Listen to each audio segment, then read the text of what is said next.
साथियों नमस्कार, मैं हूं दिलवीर सजवान और एक बार फिर से स्वागत है आप सभी का डेडिकेशन हब के इस ऑनलाइन सेशन में। तो साथियों, कल के वीडियो सेशन तक हमने जो चंद्रवंश 45वें नंबर के राजा थे रुद्रचंद, वहां तक कंप्लीट इन्फॉर्मेशन आपको बता दी है। तो आज के वीडियो सेशन से हमने लक्ष्मीचंद से स्टार्ट करना है।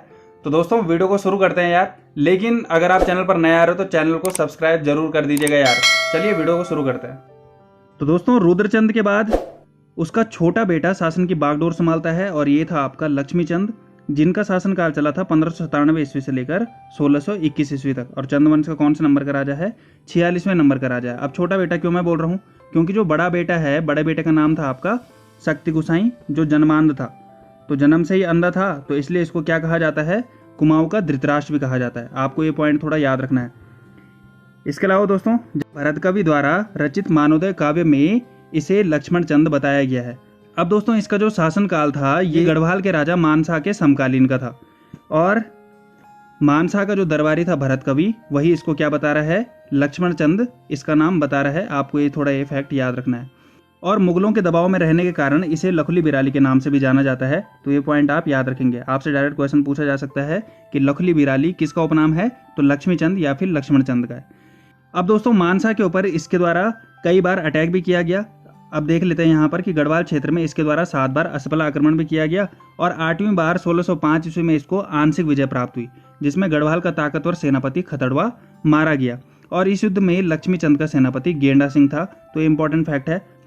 अब दोस्तों कहानी इस तरीके से है कि मानसा जो पंवार वंशीय शासक है, इसके द्वारा डोटी पर आक्रमण किया जाता है और डोटी के राजा को वहां पर परास्त किया जाता है। तो डोटी का राजा फिर वहां पर संधि करता है और साथ साथ में 1.25 सेर सोना, और कहा जाता है कि 1000 स्वर्ण कलश भी किसको भेंट देता है? तो मानसा को भेंट देता है। तो इन्हीं 1000 कलश और 1.25 सेर सोने के कारण लक्ष्मीचंद बार बार अटैक करता है गढ़वाल पर, मानसा के ऊपर। और मैंने आपको बताया था कि 7 बार ये क्या हुआ था? असफल हुआ था, और 8वीं बार इसको क्या मिली थी? आंशिक विजय मिली थी, जिसमें गढ़वाल का ताकतवर सेनापति खतड़वा मारा गया था।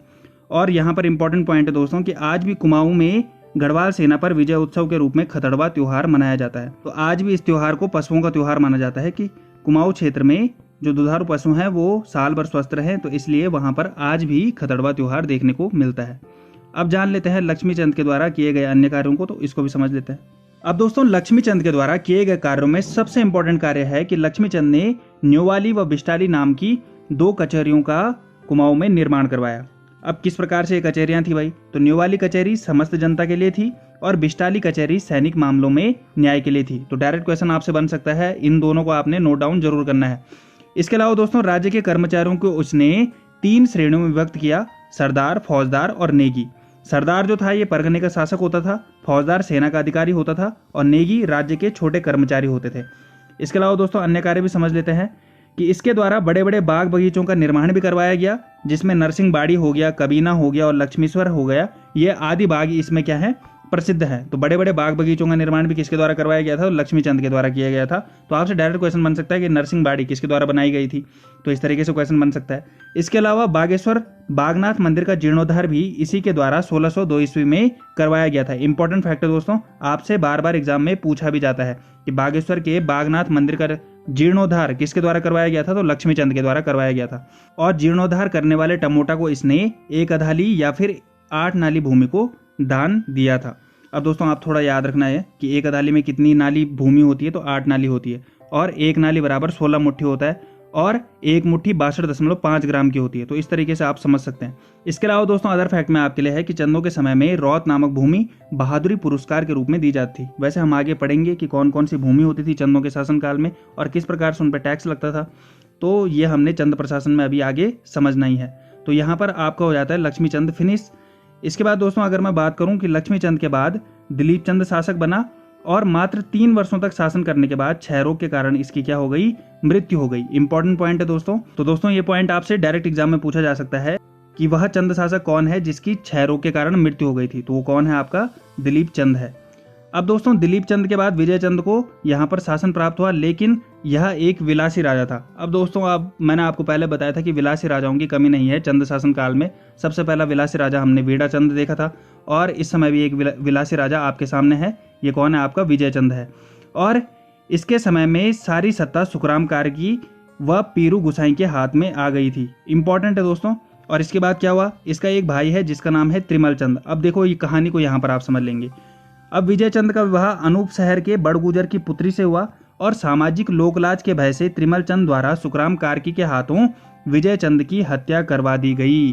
तो इंपॉर्टेंट पॉइंट है कि विजय चंद की हत्या किसके द्वारा की गई थी, तो सुखराम कार्की के द्वारा की गई थी। इसके बाद क्या हुआ दोस्तों, तो विजय चंद की हत्या के बाद मेहरा और फड़त्यालों के बीच भीषण संघर्ष प्रारंभ हुआ, जिसमें मेहरा दल को क्या मिली, यहाँ पर फाइनली जीत मिली और त्रिमल चंद यहाँ पर आपका क्या बना, अगला शासक बना। त्रिमल चंद ज़्यादा महत्वपूर्ण आपके लिए नहीं है, इसके द्वारा आपको खाली याद रखना है कि इसके द्वारा 1524 ईस्वी से 1538 ईस्वी तक कुमाऊं के क्षेत्र में शासन किया गया और अपने भाई की हत्या किसके द्वारा करवाई गई, तो त्रिमल चंद के द्वारा ही करवाई गई। और किसके हाथों करवाई गई, तो सुखराम कार्की के हाथों करवाई गई। इसके बाद हम सीधा नेक्स्ट राजा की तरफ बढ़ेंगे, जो है आपका बाज बहादुर चंद। दोस्तों चंद वंश का जो 50वां राजा है आपका, ये है बाज बहादुर चंद, जिसका शासनकाल 1638 ईस्वी से लेकर 1678 ईस्वी तक रहा। अब दोस्तों समझ लेते हैं ये किसका समकालीन था। तो अगर मैं दिल्ली की बात करूं तो दिल्ली में इस समय शासनकाल चल रहा था शाहजहां का। और अगर मैं पवार वंशीय राजाओं की बात करूं तो यहाँ पर आप रानी कर्णावती, नागकटनी रानी और उसके साथ साथ पृथ्वीपति शाह, फतेहपति शाह, ये भी इसके क्या थे, समकालीन थे। तो जो इस समय गढ़वाल की रानी कर्णावती है, जो संरक्षिका है किसकी, पृथ्वीपति शाह की, उसके रिश्ते अच्छे नहीं है मुगल बादशाहों के साथ। तो यहाँ पर संघर्ष होगा और संघर्ष में साथ देगा कौन देगा, तो बाज बहादुर चंद देगा मुगलों की तरफ से। तो इसको भी आपने थोड़ा ध्यान रखना है। तो देखिए दोस्तों, मुगल बादशाह शाहजहां का समकालीन था और मूल्यवान वस्तु लेकर कहाँ गया था, तो शाहजहां के दरबार में गया था।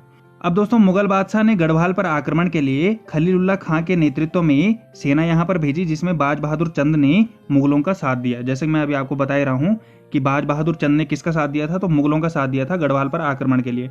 और यहाँ पर इंपॉर्टेंट फैक्ट है कि सन 1670 ईस्वी में पंवार राज्य पर विजय के रूप में बधानगढ़ क्षेत्र से नंदा देवी की स्वर्ण प्रतिमा को मल्ला महल अल्मोड़ा में स्थापित किया गया था। किसके द्वारा किया गया था, तो बाज बहादुर चंद के द्वारा स्थापित किया गया था। इसके अलावा दोस्तों अदर अभियान भी इसके द्वारा किए गए कि इसके द्वारा तिब्बत अभियान के तहत हूणों का दमन किया गया और मानसरोवर यात्रा व भूटिया व्यापार को बाधाओं से मुक्त करवाया गया और भूटिया या फिर सौकाओं के द्वारा तिब्बत को दी जाने वाली दस्तूर पर रोक लगा दी। अब देखो भैया, इसने कहा कि आप जो दस्तूर देते हो तिब्बत को, तो अब उनको देने की जरूरत नहीं है, आप किसको कर दोगे, तो आप मुझे कर दोगे। और कौन सा कर इसने लगाया, तो सिरती नामक कर लगाया। आपको थोड़ा याद रखना है कि भूटिया और हूणों पर बाज बहादुर चंद के द्वारा लगाया गया कर का नाम क्या है, तो सिरती नामक कर है। इसके अलावा दोस्तों मानसरोवर यात्रियों के लिए इसने क्या किया, तो बाज बहादुर चंद ने कैलाश मानसरोवर के तीर्थ यात्रियों के लिए सन 1673 ईस्वी में गूंठ नामक भूमि दान दी। इंपॉर्टेंट पॉइंट है, आपसे पूछा जा सकता है एग्जाम में, कब दान दी, तो 1673 में। क्या दान दिया, तो गूंठ नामक भूमि दान दी। इसे शाहजहां के द्वारा बहादुर या फिर जमींदार की उपाधि दी गई थी। अब अदर अभियान भी समझ लेते हैं दोस्तों। तो इसके द्वारा कत्यूरी राजकुंवरों के मनीलागढ़ पर आक्रमण किया गया और उन्हें वहां से भगाया गया, जिसके बाद इन कत्यूरी राजकुंवरों ने गढ़वाल क्षेत्र में लूटपाट मचानी शुरू कर दी। अब दोस्तों यहाँ पर एंट्री होती है तिलु रौतेली की।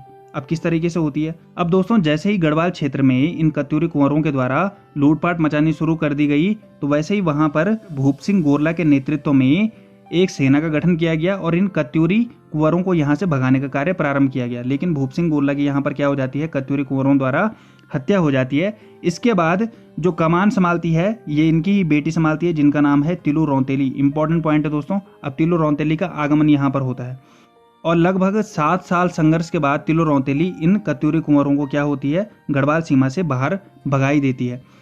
और अंत में जब तिलु रौतेली वापस अपने आवास में आ रही थी, तो इसकी हत्या नयार नदी के तट पर रामू रजवार नामक एक कत्यूरी सैनिक द्वारा कर ली जाती है। तो इंपॉर्टेंट फैक्ट है दोस्तों, आपको ये पॉइंट याद रखना है। इसके अलावा दोस्तों नोट में आपके लिए है कि आज भी नयार नदी के तट पर इस वीरांगना की शहादत में रौण मेले का आयोजन किया जाता है। तो आपको ये पॉइंट याद रखना है कि रौण मेले का आयोजन कहाँ पर किया जाता है, तो नयार नदी के तट पर पौड़ी में किया जाता है। और किसकी शहादत में किया जाता है, तो तिलु रौतेली की शहादत में किया जाता है।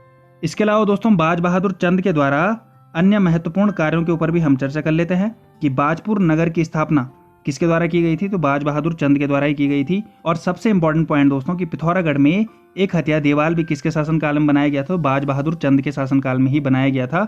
और जिसकी बनावट किसके समान है, तो एलोरा जो गुफा है उसके कैलाश मंदिर के समान है। लेकिन इस एक हथिया देवाल में आज भी पूजा नहीं होती है। अब यहाँ पर बहुत सारी कहानियां हैं। तो दोस्तों किसी दिन अगर मैं उत्तराखंड के मंदिरों के ऊपर एक अलग से वीडियो सेशन बनाऊंगा, तो वहां पर आपको बताऊंगा कि यहाँ पर आज भी पूजा क्यों नहीं की जाती है।